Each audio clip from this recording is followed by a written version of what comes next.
Welcome to Sarasu சமையல். இன்றைக்கி நம்ம உடனடி சாஃப்ட் சப்பாத்தி எப்படி பண்ணுறதுன்ட்டு பார்க்கலாம் வாங்க. சரசூஸ் ஃபுட் ப்ராடக்ட்ஸ் பொடி வகைகள் தேவைப்படுறவங்க இங்கே கொடுத்துருக்க வாட்ஸ்அப் நம்பரில் எங்களை காண்டாக்ட் பண்ணலாங்க. காலை 10 மணி முதல் இரவு 7 மணி வரைக்கும் காண்டாக்ட் பண்ணலாங்க. இப்போ நான் இந்த சப்பாத்தி பண்ணுறதுக்கு வெறும் உப்பு மட்டும்தாங்க சேர்க்குறேன். தேவையான அளவு உப்பு, கோதுமை மாவு எடுத்திருக்கேன். இதில் ஆயில் கூட நான் சேர்க்கலை. தண்ணி விட்டு பிசைஞ்சுக்குவோம். அது என்னங்க உடனடி சாஃப்ட் சப்பாத்தின்னு கேட்குறீங்களா? பிசைஞ்ச உடனே எப்படி சாஃப்டாக போடுறது அப்படிங்கிறதான் நான் இன்றைக்கி உங்களுக்கு செஞ்சு காட்ட போகிறேங்க. சப்பாத்தி வந்து நிறைய பேருக்கு ரொம்ப சாஃப்டாகவே வராது, என்ன பண்ணாலும் வரமாட்டேங்குது அப்படின்னு சொல்லுவாங்க. அதனால் நிறைய பேர் என்கிட்ட சப்பாத்தி ரெசிபி கேட்டிருந்தாங்க. அதனால் இன்றைக்கி இந்த சப்பாத்தி ரெசிபி செஞ்சு காட்டுறேங்க. இப்போ பாருங்கள், நான் இது வீட்டில் அரைச்ச கோதுமை மாவு தான். இதை வந்து இந்த மாதிரி உப்பு தண்ணி மட்டும் சேர்த்து நல்லா சாஃப்டாக பிசைஞ்சுக்குங்க. கையில் நல்லா ஒரு 2 நிமிஷம் இந்த மாதிரி அழுத்தி அழுத்தி பிசைஞ்சிருங்க. நான் அந்த மாதிரி தான் பிசைஞ்சிருக்கேன். இப்போ இதை நான் வந்து இந்த ஃபுல் மாவை எடுத்துகிட்டு இப்போ ஒரு டீஸ்பூன் அளவுக்கு ஆயில் விட்டு ரெடி பண்ணிக்குவோம். இப்போ நான் எங்களோட அடுப்பு மேடை நல்லா இருக்கனால நான் இப்போ இதுலேயே வச்சுக்கிட்டேங்க. நீங்கள் சப்பாத்தி கட்டை வச்சுருந்தாலும் அதில் போட்டுங்க. அதில் போட்டு நல்லா இந்த மாதிரி உருட்டிடுங்க. உருட்டிட்டு ஒரு 2 அடி அடிச்சிருங்க. இப்போ இந்த மாவு நல்லா ஒன்று சேர்த்தியாச்சு. கீழே கொஞ்சம் மாவு போட்டுக்கலாம்.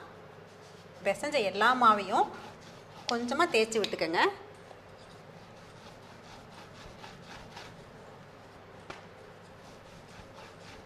போதுங்க, ரொம்ப நைஸாக தேய்க்கணுங்கிறதுல கொஞ்சம் மொத்தமாகவே இருக்கட்டும்.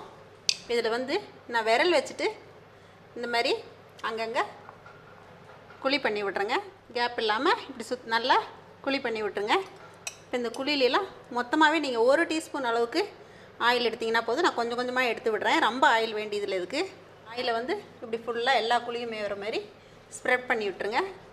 பண்ணி விட்டுட்டு இப்போ திரும்பவும் இதில் கொஞ்சமாக கோதுமை மாவு மேலால் தூவிக்கங்க. இதையும் பூசி விட்டுருங்க. இப்போ இதை வந்து அப்படியே ரோல் பண்ணி எடுத்துக்கோங்க. இப்போ இதில் வந்து நம்ம சப்பாத்திக்கு கட் பண்ணி சப்பாத்தி தேய்க்க போகிறோங்க. இப்போ இந்த ரோல் பண்ணதை நீங்கள் எந்த சைஸ் சப்பாத்தி வேணுமோ அந்த அளவுக்கு நீங்கள் கட் பண்ணிக்கோங்க. இப்போ இந்த மாதிரி கட் பண்ணதை நீங்கள் இப்படியேவும் தேய்க்கலாம், இல்லைனா உருட்டிட்டு நீங்கள் மாவு போட்டு தேய்ச்சிக்கலாங்க. இந்த மாதிரி கட் பண்ணதை ஒரு தட்டில் எடுத்து வச்சுட்டு நம்ம தேய்க்க ஆரம்பிச்சிடலாங்க. அதை வந்து கீழே கொஞ்சம் மாவு போட்டு நான் தேய்க்க ஆரம்பிக்கிறேங்க. இதை வந்து நான் உங்களுக்கு 2 மெத்தடில் தேய்ச்சி காட்டுறேங்க. சாதாரணமாக தேய்க்கிறது இந்த மாதிரி தேய்ச்சி எடுத்துக்கோங்க. நம்ம சப்பாத்தினாவே டயட்டுக்கு தான் செய்வோம். இதில் எண்ணெய் விடுறீங்களான்னு கேட்காதீங்க. சும்மா கொஞ்சமாக மட்டும், சும்மா ஃபியூ ட்ராப்ஸ் விட்டிங்கன்னா போதும். இப்போ இந்த எண்ணெய் இது பண்ணிவிட்டு இதை வந்து மடிச்சிருங்க.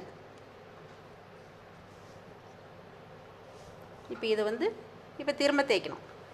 நீங்கள் ஆயில் வேண்டான்னா சப்பாத்தி போடும்போது கூட நீங்கள் அதை குறைச்சிக்கலாம். இப்போ இது திரும்பவும் நம்ம சப்பாத்தியாக தேய்ச்சிட போகிறோம். இப்போ பாருங்கள், நம்ம சப்பாத்திக்கெல்லாம் தேய்ச்சிட்டு வந்துட்டேன். தோசைக்கல் காய வச்சுட்டேன். இதே எலும்பி வருது. நம்ம எப்பயுமே சப்பாத்திக்கு வந்து திருப்பி போட்டுட்டு தான் நம்ம ஆயில் விடணும். ஆயில் இல்லைன்னா நெய் உங்களுக்கு எது பிடிக்குதோ அது விட்டுக்கோங்க. அதே மாதிரி சப்பாத்தி போடும்போது அடுப்பை கூட்டி குறைச்சி நிதானமாக போடுங்க. இங்கே பாருங்கள், புசு புசுன்னு எலும்பி வருது. நான் உங்கள் முன்னாடி தான் நான் மாவு பிசைஞ்சேன், தேய்ச்சேன், போடுறேன். இப்போ பிசைஞ்ச உடனே போடுற சப்பாத்தி தான் இவ்வளோ சாஃப்டாக வருது பாருங்கள். இவ்வளோதாங்க. ரொம்ப கருக வேக விட்டுறாதீங்க. இந்த ஸ்டேஜில் எடுத்துடலாம். இப்போ நம்ம அடுத்தடுத்த சப்பாத்திகளையும் நம்ம இந்த மாதிரி தோசைக்கல்லில் போட்டு எடுத்துடலாங்க. மிதமான தீயிலே வேக வச்சு எடுத்துக்கோங்க.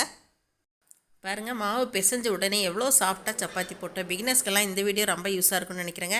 கண்டிப்பாக நீங்களும் இதை பார்த்து ட்ரை பண்ணி பாருங்கள். துணி மாதிரி ஈஸியாக மடிக்கிறதுக்கு வருது பாருங்கள். அவ்வளோ சாஃப்ட்டுங்க. இதை பார்த்துட்டு எப்பயும் போல் உங்களோட ஃபீட்பேக் சொல்லுங்கள், ஷேர் பண்ணுங்கள், சப்ஸ்கிரைப் பண்ணுங்கள். தேங்க்யூ. சரசு சமையல் பாருங்கள், சமையல் நல்லா பண்ணுங்கள்.